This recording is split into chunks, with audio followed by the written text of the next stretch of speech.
Hi, Charles County. Welcome back to another episode of Let's Get Fiscal, a time where we talk about all things related to budget and finance here in Charles County, Maryland. I'm Doria Fleischer in the Media Division, joined as always by our wonderful co-host, Jake Dyer from Fiscal and Admin Services. Thanks for being here, Jake. Thanks for having me.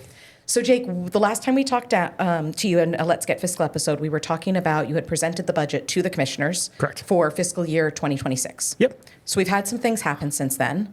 But before we talk about the budget, something else has happened since then, which has to do with your title and your position. Yeah. Can we talk about that? Yeah, of course. All right. So your official new position is? I am now the Director of Fiscal Administrative Services. Congratulations. You've been in that acting role for a while. Yeah. So about 2 years ago, I became the acting director, and now I'm official, the director. Thrilled to have you official, and you got a really nice post on Facebook with a lot of good comments about how excited people were to have you. So congratulations. Thank you. Yeah. Awesome. All right. So that's the good news about you. Yes. What's the good news about budget? What's been happening in May and June? Yeah. So we go through a process to get the commissioners to approve a budget. So they did approve the budget. And I think May 20th, I get my dates remembered. It's a whole blur at this point. But on May 20th, they adopted the fiscal year 2026 budget. And then they also, on June 10th, which kind of tied into the budget, they at that approved a proposal to increase the recordation tax by $2 per 500, which allows us to move forward with that 26 budget. And I know we talked about the recordation tax in a previous episode, but go back for us just a little bit, please. Can you explain what that is, why it changed, and what it means? Yeah, so the recordation tax, what that tax is, it's what someone pays when they're going to essentially buy or sell their house.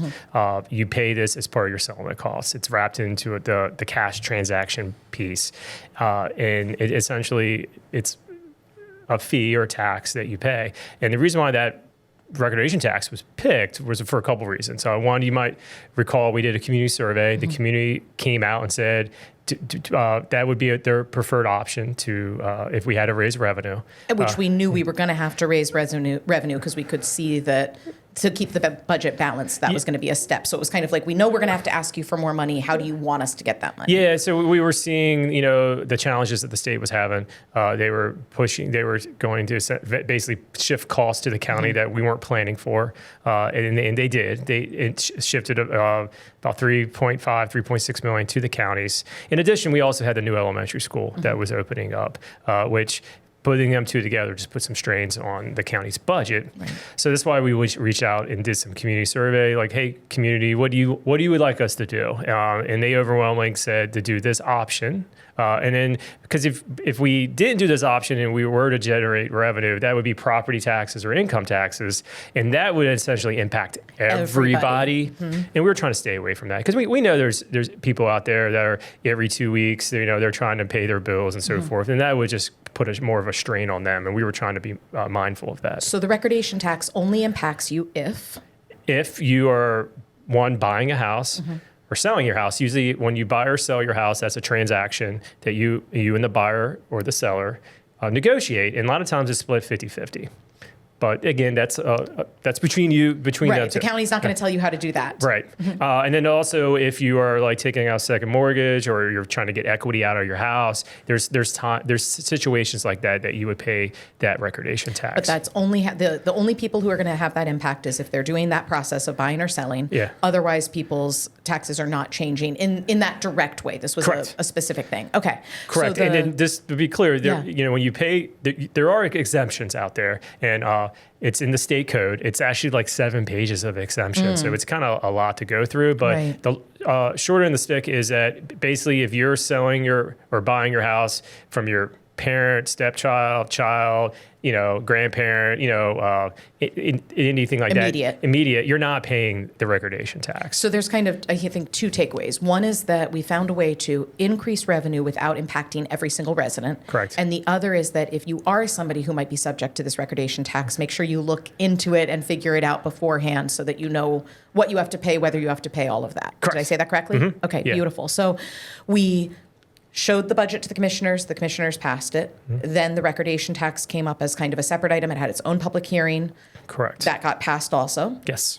And now, what happens? So now we're ready to start July 1 with a balanced budget for county operations. Beautiful. Yeah. So where could people go if they wanted to see this balanced budget for the year? And I want to be clear.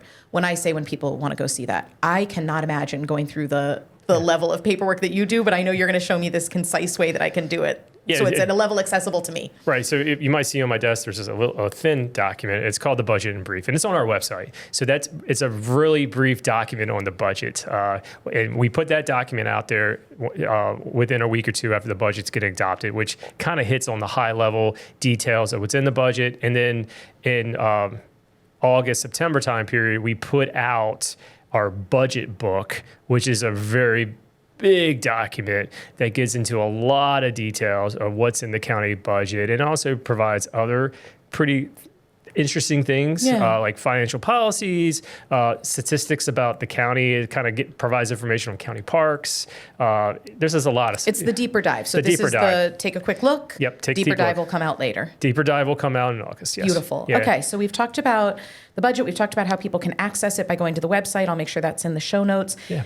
Tell me, Jake, something that is the most exciting to you about this year's budget. Something that makes you want to pat yourself on the back. Like, yeah, we did well, Charles County. This is good that we got this. Well, I think the most exciting thing is in my opinion, is we're now transitioning back to weekly recycling. Okay. I think that's pretty exciting because that actually impacts everybody. Now, instead of like your blue bin filling up in 1 week and then it's sitting there for the hauler to come back a week later, you can now fill it up and get it empty. Take it to the curb every week. So Jake's talking about that our environmental resources funded that instead of the biweekly recycling, it'll now happen weekly. Every week. Take your blue bin out. Yes. I'm going to have to remember this. I struggle to remember it every other week. I'm hoping that it's better that I'm going to remember it every week. Maybe I'll just leave the bin out there. I don't know. Yes, because at the end of the day, I think it will encourage more recycling and eventually maybe put less trash into our landfill. It's a win-win. It's a win-win. Beautiful. So that's the most exciting thing to me personally. Yeah. Another thing that I'm pretty excited about that's in the budget, I would just say that we were able to keep moving forward. We didn't have to cut budgets because of I think some areas might have been doing that just because of these cost shifts. You know, we were able to find ways to allow departments and agencies to keep receiving additional funds than what they got the year before without impacting services. Which is huge because nobody wants to backtrack, right? Nobody wants to say we're going to lose money on it. But I also know our residents are really protective of money's tight right now. So I think to me, it's a win that we found a way where our services can continue to grow and improve without our residents having to take on more of that cost. Pay more or lose. Or lose something. Yeah, yes. definitely. Yeah. So I want to talk about what the biggest challenge you felt was. And then I think that ties into my next question is, we keep hearing a lot about the state of Maryland and budget. So talk to us first, though, about you said your biggest celebration is the recycling and that we're able to keep growing. What was the hardest one for you where you were like, oh, I wish? Well, the hardest one is always these cost shifts that came to us that put a strain on us to actually put more monies into other areas. Yeah. Like one area, we just couldn't give everyone what they were asking for, which is.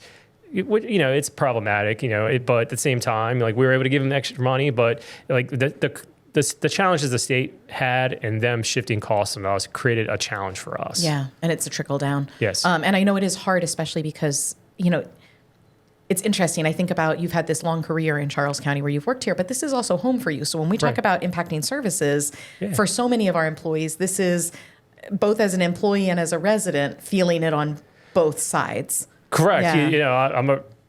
I own a house in Charles County, so I'm not immune to that recordation tax increase. It impacts you, yeah. Right, yeah. A local politician's not exempt from paying taxes and so forth. So any decision we make, it's not only it's impacting us as well. So right. That's something to think about. So we've heard, I keep saying we've heard, I feel like there's so much chatter going around the community about what's happening with the state of Maryland's budget and the impact that has locally. What would you want Charles County residents to know or do about the Maryland side? I know it doesn't, you don't have a direct voice in that, but it has such an impact on your role. What do you want people to know and just pay understand? Attention to what's going on. There's so much stuff that happens at the federal level that I think we probably are much better at paying attention to because it's on the news and so forth. But what happens at the local and state level really has a direct impact on you on day to day. So it's always important to pay attention to what's going on. So you're aware of it, and it gives you an opportunity to voice your opinion on it. Excellent. Yeah. All right. Well, I'm so glad that I know so many of our viewers and listeners are not only engaged by listening to the local stuff like Let's Get Fiscal, but also the state level too, because the two go hand in hand. We're only as good as the trickle down that comes from Maryland. Yes, like we Correct. have to. We so depend on that. Yeah. I think during the budget meeting, or at one point, Mr. Adams pointed out that we only exist because the state allows us to exist. So we're always anything that happens here in Charles County, it happens because the state has given us an authority to do that. So that's what